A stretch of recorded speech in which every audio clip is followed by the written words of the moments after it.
বছর জুড়ে চাহিদা থাকা ভোগ্যপণ্য পেঁয়াজ। কয়েক বছর ধরে পেঁয়াজের বড় অংশ আমদানি হলেও চলতি বছর চাহিদার প্রায় পুরোটাই যোগান দিয়েছে দেশীয় উৎপাদন। দামও ছিল স্থিতিশীল। তবে আবার বাড়তে শুরু করেছে পেঁয়াজের দাম। সপ্তাহের ব্যবধানে দেশের অন্যতম বড় পাইকারি বাজার চট্টগ্রামের খাতুনগঞ্জে কেজিতে 20 টাকা পর্যন্ত বেড়েছে পেঁয়াজের দাম। 65 থেকে 80 টাকা কেজিতে বিক্রি হওয়া পেঁয়াজের বর্তমান বাজার মূল্য 85 থেকে 100 টাকা। খাতুনগঞ্জ পাইকারি পেঁয়াজের দাম আপনার গত সপ্তাহ থেকে আপনার 210 থেকে 15 টাকা পার কেজিতে একটু বৃদ্ধি হয়েছে।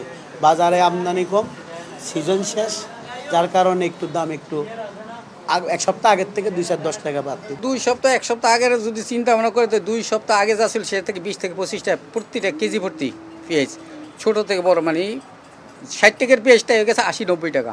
পাইকাররা বলছেন হালি পেঁয়াজের মৌসুম শেষ হতে যাওয়ায় বাজারে কমেছে সরবরাহ, তাই মোকামেই বেশি দামে কিনতে হচ্ছে তাদের।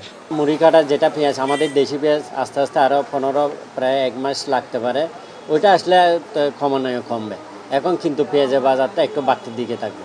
যদি সরকার চিন্তা ভাবনা করে অন্য দেশ থেকে আনার, তাহলে পেঁয়াজের বাজার কম। আগে ধরুন আমরা যেটা 70-80 টাকা বিক্রি করছি, এটা এখন 90 টাকা বিক্রি হচ্ছে, 90 টাকা বিক্রি হচ্ছে। আর 90 টাকা যেগুলো বিক্রি করছিলাম এগুলো 100 টাকা, এরকম 10 টাকা ডিফারেন্স হয়েছে আর কি। ব্যবসায়ীরা বলছেন নতুন মৌসুমের মুড়ি কাটা পেঁয়াজ বাজারে আসতে আরো 1.5 মাসের মতো সময় লাগবে। এ সময়ের চাহিদা এবং যোগান বিবেচনায় নিয়েই সরকারকে সময় উপযোগী সিদ্ধান্ত নিতে হবে। না, এটা আর পেঁয়াজের এটা না, আর একটু কমতে হবে অবশ্যই। 50-60 টাকা 70 টাকার ভিতর হলে এটা ঠিক আছে আর কি। আজকে কালকে যেসব মাল কিনেছি এসব মাল 3500-3600 টাকা কিনতে হয়েছে, কিন্তু এখানে এসে মালে পড়তাই হয়ে যাচ্ছে 95 টাকা। এখানে এসে বেচতে পারছি না, আমাদের লস হচ্ছে।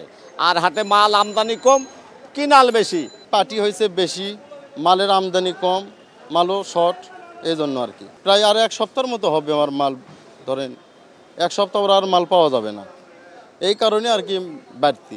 বাজারে পেঁয়াজের ন্যায্য মূল্য নিশ্চিতে উৎপাদন থেকে খুচরা সবখানে নজরদারি বাড়ানোরও তাগিদ দিয়েছেন সংশ্লিষ্টরা। ইমদাদুল হক, স্টার নিউজ, চট্টগ্রাম।